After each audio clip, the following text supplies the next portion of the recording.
Welcome to all the Pisces rising signs of our zodiac to your astrology for the month of April. Trust you're doing well. I'm Cosmic Girl 101 and I'm going to be taking you through the planets in transit in this video for you and what it means for your rising sign. So let's get into it. Pisces rising. Welcome to all the Pisces rising signs. Let's talk about what's going on for you in your first house. You're a Pisces rising, and there is a lot of action going on. We have Saturn in Pisces, the North Node in Pisces. We have Mercury and Venus retrograding in Pisces, opening up the month. That's a lot to deal with in regards to your rising sign and what you're experiencing. Yet, we also know that through the education of astrology that Jupiter is currently transiting in Gemini, and Gemini is your fourth house. And so this is a transit where you're trying your very best to create harmony with home, family, and parents with your ruling planet firmly positioned in Gemini in your fourth house. Yet there's so much activity coming around you. There is so much energy coming towards you from other people and other events. And that could really be weighing on your plans regarding feeling secure in the home or with a family unit or something to do in your parenting role, for example, or with a parent. There's just so much going on in your first house that you're trying to feel really good about your plans moving forward, but it's everything and everyone else around you that's sort of stopping the bliss bombs from happening. And potentially that could be a little bit overwhelming when there's so much heavy lifting going on for other people. So from one human to another, you can only do so much. People have to run their own race. You're trying your very best to create stability on the day to day. And that can be a lot of pressure when there's just so much stuff coming at you all the time from others. So easy does it, Pisces rising. Okay. So for the whole month of April, your ruling planet Jupiter is continuing its transit in Gemini in your fourth house of home, family, parents, and parenting. That's your focus for the month. So let's get into all the stupidity of the astrology and what's going on around you. So we know that Saturn's in Pisces in your first house. And from the 1st to the 5th of April, Saturn is going to be trining Mars in Cancer. So this is a lot of tantrum throwing going on from children and your romantic partnerships. So it could feel like you're being sorted out to make things better for intimate relationships around you and children. And it may feel like you are potentially concealing some real resentment for the pressure that's been put on you for making everything well in everyone else's lives. So watch for emotional exhaustion from the 1st to the 5th of April with Saturn trining Mars in Cancer, and also from the 1st to the 19th of April. Saturn in Pisces in your first house is sextiling Uranus in Taurus in your third house. So this indicates that siblings, education, and travel is really impacting what you want to begin and how you're all tied up in your immediate environment and how it's having a knock-on effect with you. So watch for topics of education, travel, and even your siblings really giving you quite a hard time here from the 1st to the 19th of April. Yes, I'm not surprised. It just seems like everyone and everything around you is happening to you, and it's just all a bit too much, Pisces rising. From the 5th to the 7th of April, Jupiter, your ruling planet, is sextiling the sun. Beautiful. Your ruling planet is getting some resuscitation from the sun on the 5th to the 7th of April. Lovely. So there could be some financial opportunities that benefit your home, your family life, or a parent from the 5th to the 7th of April. Watch for a financial surprise to knock on your door here. From the 5th to the 10th of April, Saturn in Pisces, your first house, is conjuncting retrograde Venus. So this is the first of two conjunctions between Saturn and Venus in the month of April, but the first one, Venus is retrograde. So what does this mean for you? Well, this 5 days, apart from all the other silliness that's going on around you, this could feel like a return of a relationship or something that you have been wanting to start is knocking on your door here.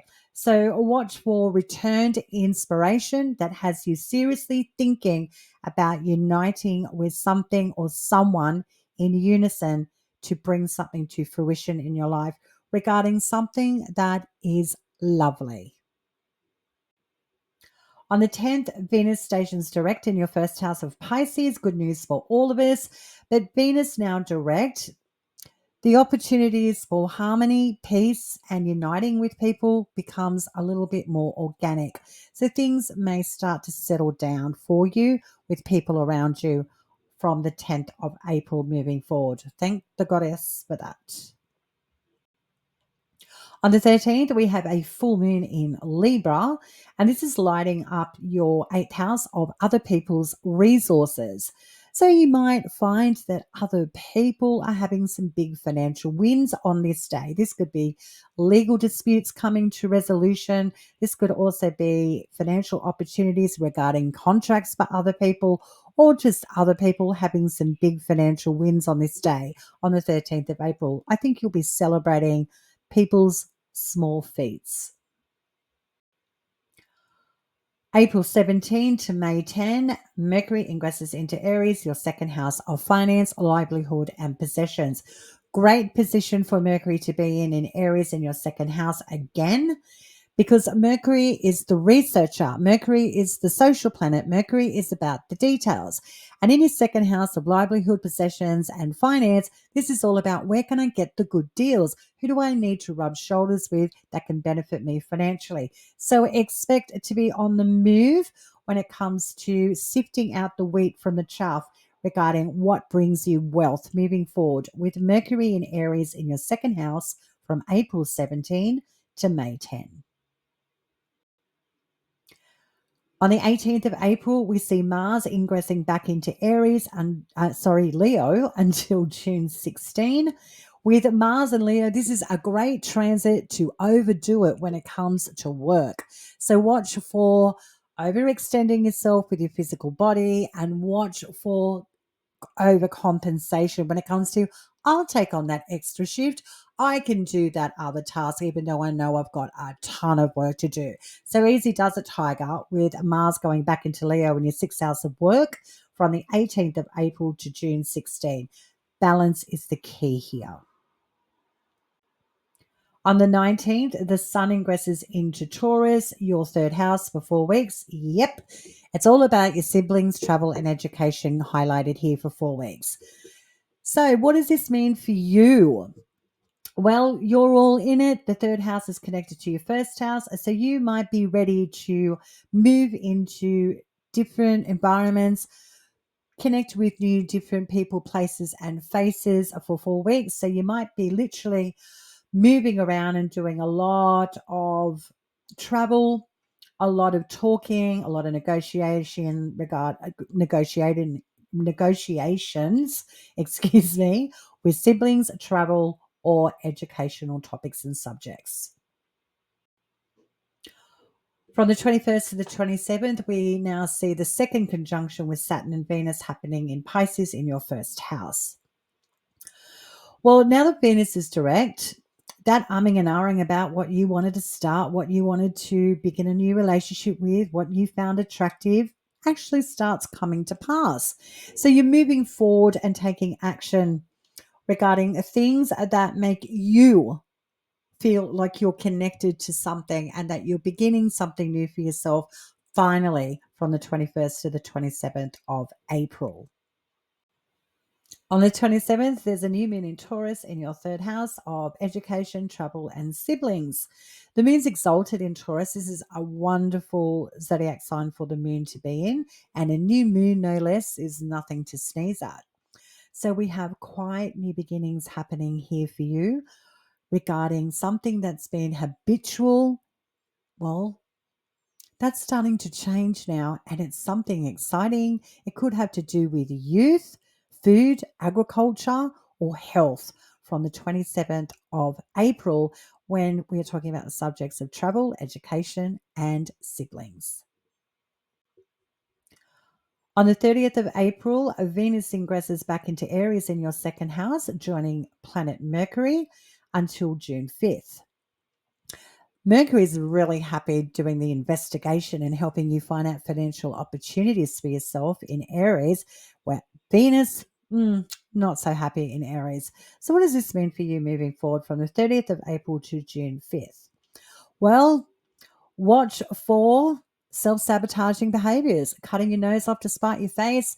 You may be so aware of how you feel about financial opportunities that you miss the mark when it comes to intellectualizing the merit in connecting with financial opportunities. So if your heart's not in it, that could be a contradicting feeling where Mercury's giving you the opportunities, giving you all the data, analytics, and logistics to connect with the movers and shakers that can help you build your wealth.